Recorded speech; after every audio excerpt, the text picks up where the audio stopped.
Greetings, hello, kia ora, namaste, ni hao, talofa lava, malo lelei. This is the second part of my poem in relations to foster care. This second part highlights foster care to now becoming a social worker. This poem is dedicated to all foster children and to show them there is a way out and that a life is possible, a normal life. This is my way of giving back to the ever-growing concern of the impacts of foster care and foster placement. My life in state care started at birth in this beautiful green planet that we call Earth. I was born in New Zealand and then shifted away to the mighty power of the USA. From a baby to 5, I called this home, but I was neglected so much to the point of skin and bone. At the age of 5, my human development was low, where I was shifted back to New Zealand, where I could grow.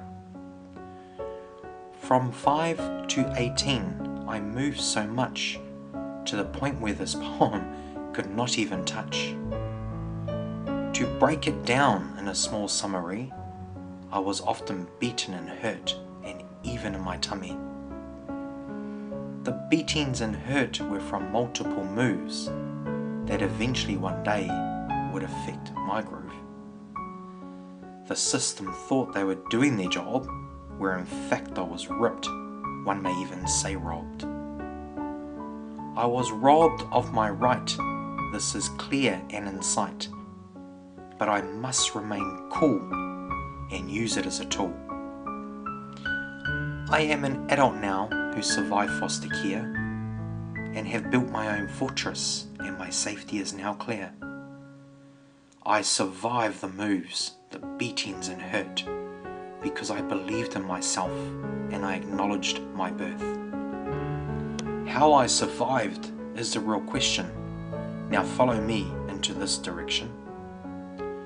I will not take accountability for those who decided to want to beat me, as they clearly neglected their responsibility.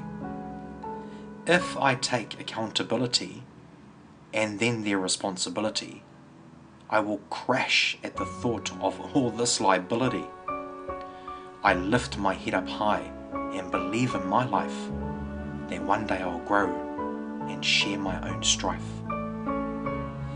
As to share my own strife brings healing and gain and helps me to bring closure from all of this pain. Leaving state care of 18 years, I was placed in society with so many fears. I lacked the trust that had been taken away. I thought to myself, help, even Mayday. I sat and thought and then reflected on me and wished that others could see what I see. I thought if I was a social worker, how much different it would be to the point I signed up for a 3-year degree. I have passed with all A's, it truly amazes me, but living in state care made the option quite rare. I had learned many acts and many theories and often wondered why this was not used on me.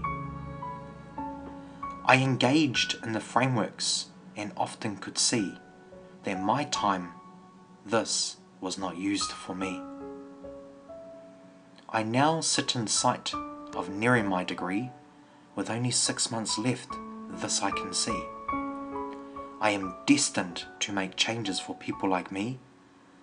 It's coming real soon, I'll have my degree. I'll become the best social worker that I'm destined to be and give real true insight for people like me. My challenge to social workers is to see through my lens so they can see others just like me and make important changes that are needed to be. I've recently been diagnosed with a horrible disease, but truly understand that this is suited to me. As all the moves and placements I've had has been a high contribution, it's actually quite sad. I have been diagnosed with bowel disease due to all the anxiety and the stress, but I understand it's yet another system's mess. As foster care means a life of stress, I'm now picking up the system's greatest mess. My head is up high. I'll strive even harder to become New Zealand's best social worker.